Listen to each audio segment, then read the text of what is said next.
through the magic of technology to make a little history this afternoon with the globally famous tennis champion and entrepreneur, Maria Sharapova. Maria, thank you so much for joining us today at The Future of Everything. Thank you so much for having me. I'm so excited to be able to speak with you. Well, let's get right into this situation here. I got to ask you, how is your quarantine, your shelter-in-place situation going? Are you going a little stir-crazy at this point, or are you one of these people who's made the sourdough bread, read like 40 books, learned 5 new languages? What's the situation where you are? I would have to say D, all of the above. So I'm a little bit of the stir crazy. I'm a bit of a planner, so I love to plan, and that's certainly shut down at the moment. But I also love to cook, so I haven't done the sourdough yet, which I feel is slightly more complicated, and a little too experimental at this point. But I might have a few more weeks, so that could be the next challenge. I mean, this has been a surreal experience for everybody, but I imagine particularly for you in this respect. You announced your retirement from tennis earlier this year in late February. And then just a couple of weeks later, the entire sports world, including tennis, shuts down. And it's still shut down. What is it like to watch a world that you know so well just completely and suddenly get turned off? It's such, some people have said it was amazing, timing for me to retire at the time that I did. But I will say part of it, yes, in hindsight, I can say it was really good timing because I'd be sitting here in this situation and thinking about what do I train? What do I train for? What is my next competition? There's so many question marks around sport in general, tennis in particularly. You have athletes from more than 70 different countries around the world. But I think from a sport where we play and compete for 10 months out of the year, we're always on this edge and we're always holding this tightness in our body. We're always ready to go for something next that's bigger and greater. And if we lose, we always have a chance in the next week. And I know that from an athlete's mindset, that has to be the toughest challenge that all of us are facing at the moment. But from my perspective, I was ready to go and I was ready for 2.0. And I certainly have a lot of vision on what that looks like. But I will say it's been really nice to have this moment of reflection and to look back at the 28 years of playing this one little sport and what it meant to me and recollecting and also having the chance to form the foundation for the future. Because as I think of the past and how long it took me to become a champion in my sport, it took well over, 10 years just to play one professional tournament. And so for whatever I might choose to do next, and I certainly have a few opportunities that I'm working on, it will take time, and I'm using this time at home to work on that and build on that.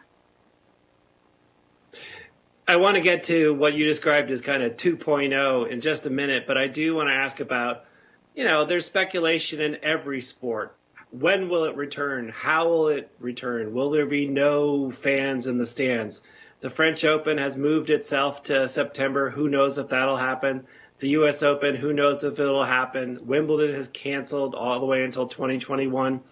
No one can be held to their answer here, but I'm just curious, what's your guess? Do you think tennis may get underway this year, or are we probably looking at 2021 at this point? Yeah, I wish I had a crystal ball, and I usually have answers to a lot of questions, but this is one question that I just do not have an answer to because we don't know.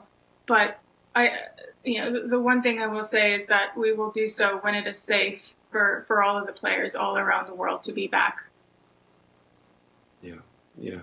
So let's talk about that 2.0 and what you've been doing now. It's tempting to say that this is a big pivot in your career, going from playing sports to entrepreneurship. But the truth is, Maria, you started this a long time ago. Now you're able, of course, to focus 100% on it. And what are the kind of goals that you have? Are you somebody who maps out a long-term 5-year plan, 10-year plan? what are you looking at in terms of what you want to accomplish coming up? I wouldn't say I do it to that detail. I always carry a big picture frame of mind because when I was growing up and I would have tough losses, my father would say right after the match that this is not a sprint, it's a marathon. And, I feel like although I knew what my life and my schedule looked like in sport, your trajectory is never predicted. You can work as hard as you can. You can be a very talented athlete, but you take one wrong turn and you end up at the end of your career. So, I know what it's like to go through those peaks and valleys. And as I was looking to my future and realizing as a female, even though when I was a little girl, I wanted to play the sport for the rest of my life. It was so meaningful and I was so passionate and competitive when I was playing.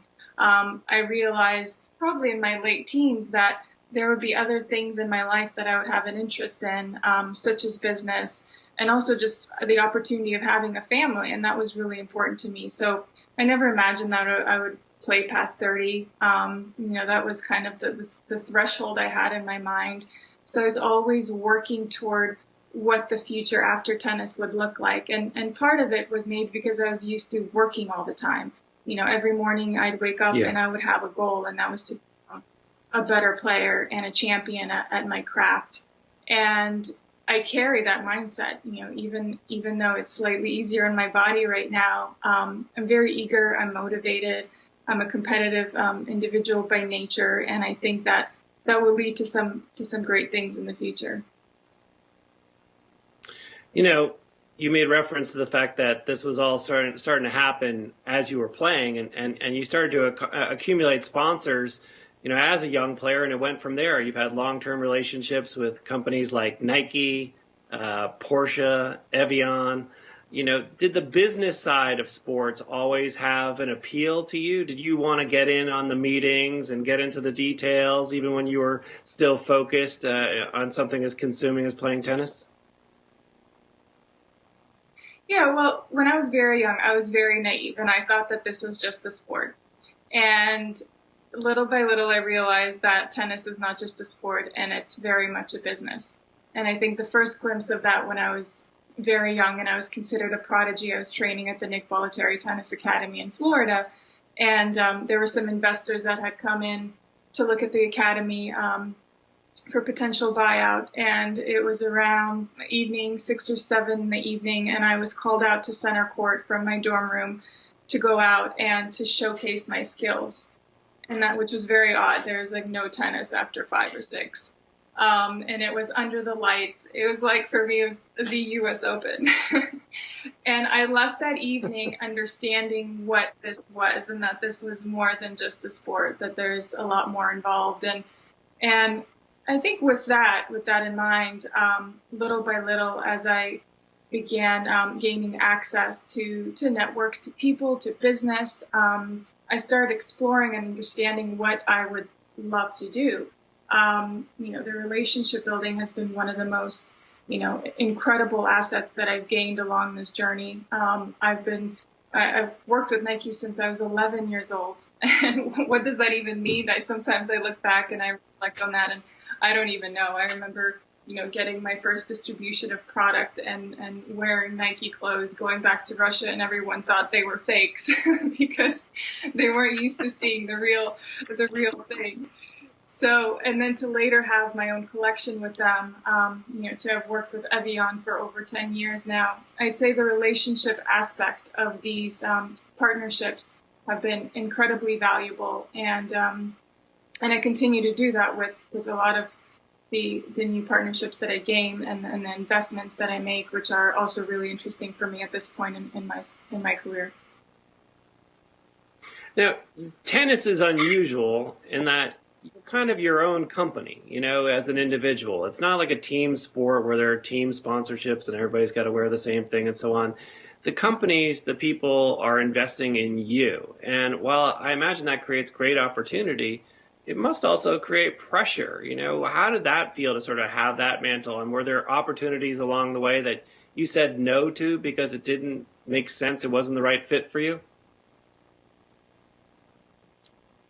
Yeah, well, pressure is part of the sport from when you wake up in the morning to when you go to sleep, and the relationships that you hold, and the why I said that relationships and the building of that is so important is because you start to understand the responsibilities that you have, but the brands also understand the time commitment that you have, what it takes to be an athlete. So your time is very limited. Like when I was younger, that was the like beauty deals, models probably commit 30 days a year to a beauty deal. I mean, that for an athlete is very much, it's impossible, right? So when you're making that deal, the understanding from the partner that you don't have the time to give that, it's a huge minus, but that's the reality because your priority is to be a champion, and that will benefit everyone. But the pressure, I love the pressure. I think I thrived on the pressure because I grew up with, not having a lot. My parents came to the United States. I was a 6-year-old girl. We only had $700. So, in hindsight, that's already a lot of pressure. So I feel like I grew up with the feeling that I had to show up every single day. And that didn't necessarily mean to be a champion or to be a winner, but I had to show up for myself. I had to give 100%. I trained the same way that I competed. It was a huge, part of my success. And I think you take a little bit of that pressure off when you commit, when you show up.